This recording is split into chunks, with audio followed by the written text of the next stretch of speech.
Maligayang pagbabalik mga kasolid. Nonito Donaire Jr. Suicide, Donaire Senior na awa.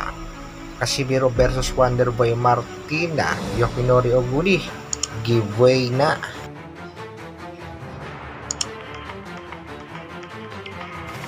Para sa ating unang balita mga kasolid, Nonito Donaire Senior gusto na nga magretiro ang kanyang anak na si Junior. Yan nga ay matapos matalo itong si Nonito Donaire Jr. dito kay Japanese Monster na Oya Inoue by round 2 knockout. Naaawa na nga daw siya dito kay Nonito Donaire Jr. pero sadyang matigas ang ulo, lumaban pa rin kontra dito kay Santiago, talo pa rin mga kasolid. Bagamat talo sa dalawang magkasunod na laban ay wala pa rin sa plano nitong si Nonito Donaire Jr. ang magretiro. Ayon nga sa kampo nitong si Nonito Donaire Jr., target nga daw maging 5 Division World Champion and wants to get a title shot against IBF World Super Flyweight Champion Fernando Martinez. Bababa nga ng dibisyon itong si Nonito Donaire Jr. upang harapin itong si Fernando Martinez na alam naman natin nga 2 beses nitong tinalo si Jerwin Ancajas at ang huli naman ay tinalo pa rin ng ating kababayang si Jade Bornea.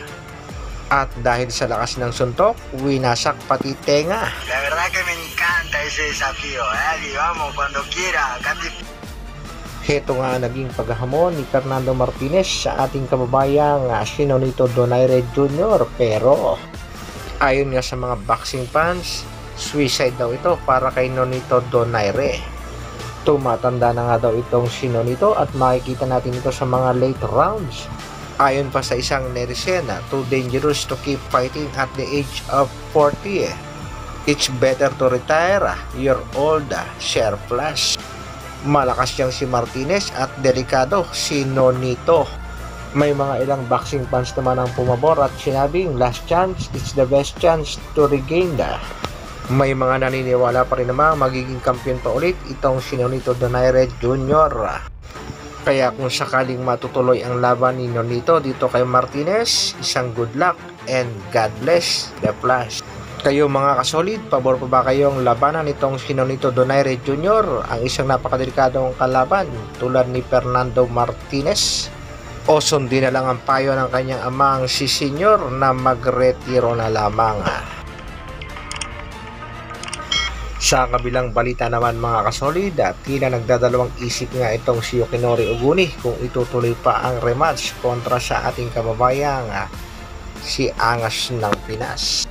At kung sakali nga magigiveaway na ng tuluyan itong Japanese boxer ay ilan sa mga anggulong tinitingnan ng Japanese promoter kung sino ang pwedeng ilaban.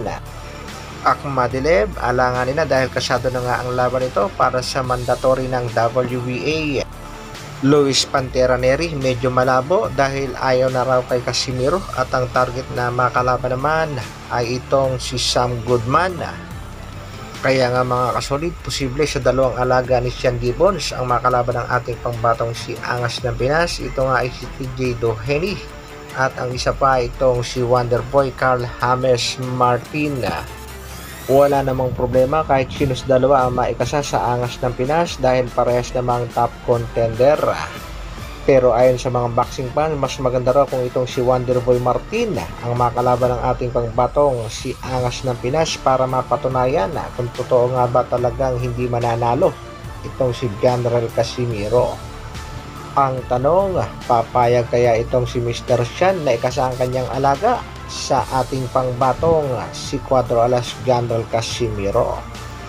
Hanggang dito na lang muna mga kasolid. Maraming salamat sa patuloy na pagsuporta at panonood. Isang like naman dyan at sa mga bagong mapapadaan sa aking munting channel, isang subscribe naman dyan. Mabuhay. Brrr.